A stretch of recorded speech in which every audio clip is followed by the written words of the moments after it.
Мен Аманқосова Арайлым, Қарақия ауданы Құрық ауылында номер 6 жалпы білім беретін мектептің ағылшын тілі пәнінің мұғалімі, сондай-ақ 8 А сыныбының сынып жетекшісімін. Бүгінгі педагогикалық идеялар фестивалінде менің алған тақырыбым оқушылардың оқу мотивациясын арттырудың психологиялық тәсілдері. Менің негізгі бағытым сынып жетекшілік бағытын таңдадым. Мен өзімді таныстыру мақсатында кеше бүгін ертең тәсілін алдым. Кеше мен 2019 жылы номер 6 жалпы білім беретін мектепті 9 сыныбын аяқтаған едім. Менде таңдау болды: не медицина саласына түсу, не мұғалімдік саласына түсу деген. Мен өзіме жақын мұғалімдік саласын таңдадым. Ақтау қаласында бұрын Жырау Сеңгірбекұлы атындағы Маңғыстау гуманитарлық колледжін 2021 жылы бітірдім.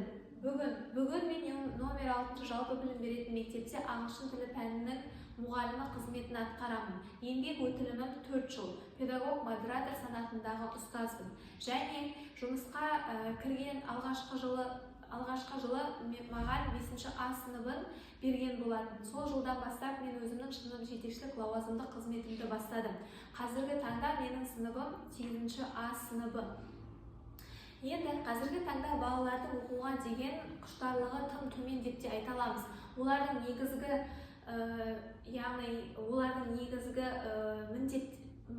негізгі ойын айтатын болсақ, құлдырау себептерін айтатын болсақ, қазіргі таңда смартфондар, немесе әртүрлі ойындар негізгі себеп болып табылады деп айта аламын. Қазіргі білім беру жүйесінде оқушылардың сабаққа деген қызығушылығын арттырудағы негізгі сынып жетекшінің негізгі бірден-бір міндеті деп табамыз. Заман талабына сай ақпарат көлемінің көптігі, зейіннің тұрақсыздығы, смартфонның, гаджеттің қолданылу аясында оқушылардың оқуға деген мотивациясы төмен екенін анық айта алатын боламыз. Сол себепті оқу үрдісінде психологиялық әдістерді қолдану оқушының белсенділігін арттыруға, оқуға деген құштарлығын арттыруға негізгі себептердің бірі болып табылады деп ойладым. Және сол арқылы мен өзімнің сыныбыма түрлі әдіс-тәсілдерді қолдандым. Ең алдымен сыныбымды мен зерттедім. Зерттеу барысында олардың оқуға қызығушылығы, құштарлығы төмен екендігін байқадым. Кейбір пәндерге жақсы болғанымен, кейбір пәндерде төмен екендігі олар үшін, мен үшін бір жұмыс болып табылды. Мен бүгінгі таңда рейтинг жүйесі оқуға деген ынталандырудың жүйесі болып табылатын екенін анықтадым.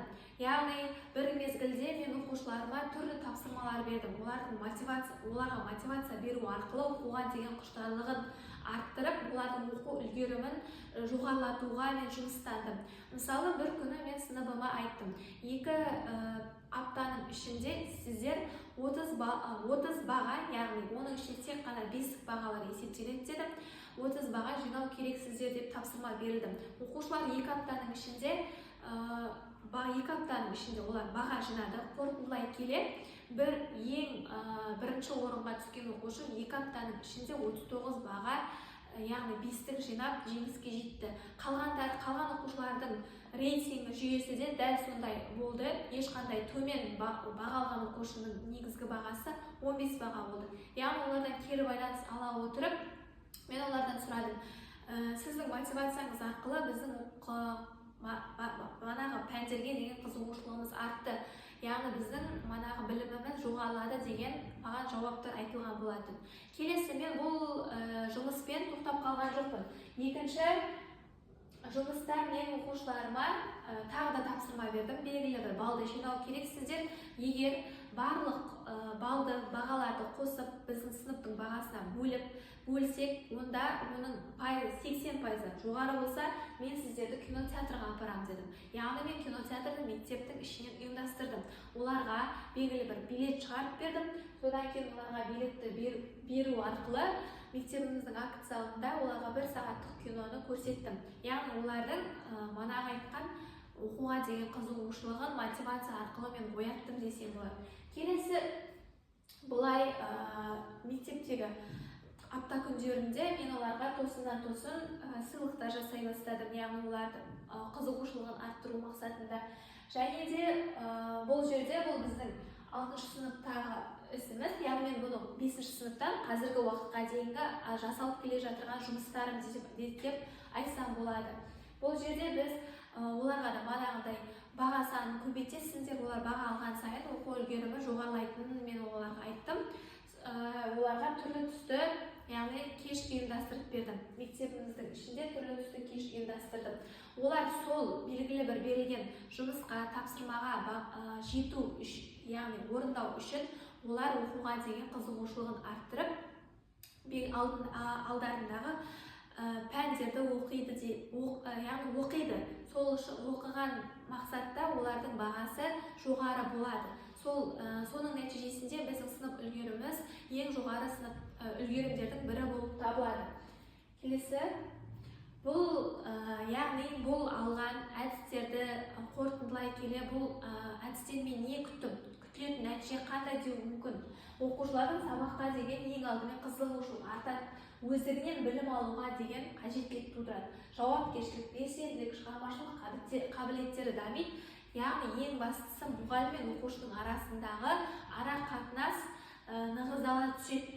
Яғни бұл іс әрекетті жыл сайын, мысалы, әр мұғалімге мен қалай айтсам болады, мұғалімге ақыл немесе үлгі ретінде бере аламын. Яғни әркім өзінің сыныбына осы әдістерді, басқа да әдістер бар, түрлі әдіс-тәсілдерді қолдану арқылы оқушыларының білімге деген қызығушылығын және білім деңгейін көтеруге жұмыстана алады. Келесі, қорытындылай келе, ертең мен өзімнің алдағы болатын өмірімді білмеймін, ертең не болатынын білмеймін, бірақ ертеңгі өмірдің жақсы болуына мен қазіргі таңнан бастап жақсы іс-әрекеттерді жасаймын.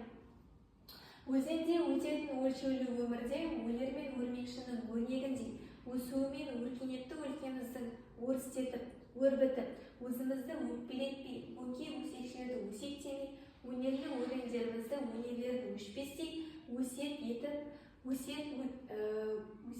өтіңіздер деп қорытындылағым келеді. Және де алдағы мұғалімдерге, мектеп мұғалімдеріне, соның ішіндегі сынып жетекшілік қызметін атқаратын мұғалімдерге осы әдіс-тәсілдерді қолдануды ұсынамын. Назарларыңызға рахмет.